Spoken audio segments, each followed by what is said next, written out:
आज है underground modification of stem.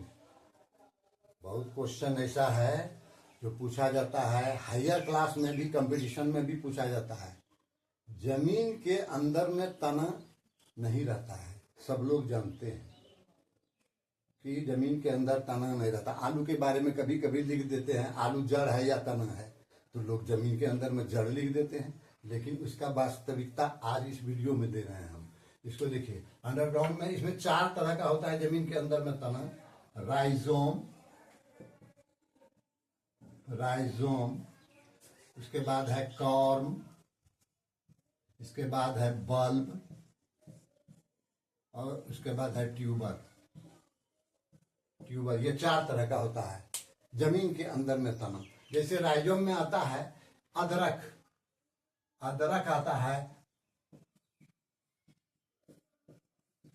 हल्दी आता है। जैसे अदरक में देखते हैं इस तरह का रहता है, इस तरह का। तो इसमें जो है यही नोड हो गया और ये इंटरनोड हो गया, तना का ही गुण है। और यहीं से जड़ भी निकलती है और यहीं से इसका जो है पौधा ऊपर में निकलता है, प्रत्येक गांठ पर निकलता है। इसका वृद्धि जो होता है हॉरिजॉन्टली होता है। हल्दी में भी यही होता है। तो जमीन के अंदर का तना है। और कॉर्म में है कॉलिकेशिया का नाम नहीं सुने। ओल में क्या होता है, ओल में जैसे इस साल हम लोग गांठ को कर देते हैं, उसमें गांठ निकल आता है, फिर उसमें निकल आता है। तो यह नोड हो गया या इंटरनोड हो गया, एक पौधा निकल आता है। हर साल एक एक बढ़ते जाता है इस तरह का। तो कॉर्म भी है, ओल भी है जमीन के अंदर का तना। तीसरा है बल्ब, इसमें है प्याज में क्या होता है, प्याज में तना बहुत छोटा होता है और ये जो है हम लोग खाते हैं, इसके लिए लिप्स होता है, इसके लिए लिप्स इसी को खाते हैं। और लहसुन में भी यही बात है, दोनों में यहाँ पर एडवेंटियस रूट होता है।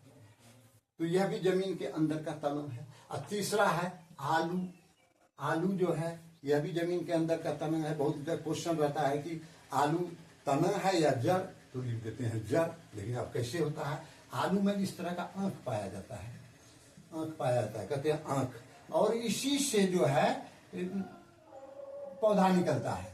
और ये जड़ वाला भाग जो नीचे आता है, ये जड़ रहता है। और यही जो है नीचे, इसी में आलू आता है और यहाँ पर ऊपर में पौधा होता है। इसको काट कर भी लगा देने के बाद फिर भी आलू हो जाता है। तो यही है जमीन के अंदर का 4 तरह का तना।